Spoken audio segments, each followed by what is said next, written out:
पश्चिमी देशों के इतिहास में समान घटनाओं और उपलब्धियों के साथ भारतीय घटनाओं और उपलब्धियों को समकालिक बनाने और अधीन करने की प्रवृत्ति भारतीय इतिहास लेखन में एक पुनरावृत्त विषय रही है और इसने कुछ भारतीय इतिहासकारों का गुस्सा सही तरीके से उत्पन्न किया है, इस हद तक कि वे कभी कभी इस सीमा तक चले जाते हैं कि वे यह मानते हैं कि कोई भी रचनात्मक प्रेरणा, कोई भी तकनीकी आविष्कार या कोई भी शैलिक परंपरा कभी भारत से पश्चिमी देशों में नहीं पहुंची या वास्तव में पश्चिम से भी नहीं।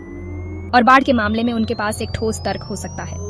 मौसम की वार्षिक बाढ़ से प्रभावित होने और ज्यादातर समतल अवसादी मैदानी इलाकों में रहने के कारण, जिनका निर्माण अनियमित नदी प्रणालियों द्वारा होता है, उत्तर भारत के लोगों को हमेशा बाढ़ का अधिक अनुभव हुआ है और उनके पास इस डर से निपटने के लिए बहुत अधिक कारण भी हैं।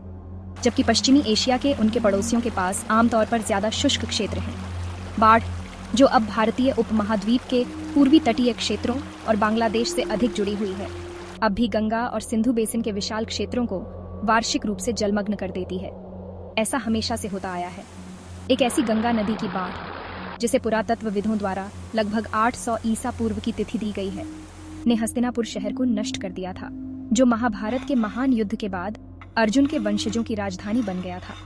चूंकि हस्तिनापुर की बाढ़ का उल्लेख संस्कृत के ग्रंथों में भी मिलता है और चूंकि वही ग्रंथ यह भी कहते हैं कि युद्ध के बाद वह शहर अपने 7वें शासक के तहत था, इस प्रकार युद्ध की लगभग 975 ईसा पूर्व की तिथि का अनुमान लगाया गया है। मिलते हैं कहानी के अगले हिस्से में। निसर्ग ज्ञान को सब्सक्राइब और शेयर करना न भूलें।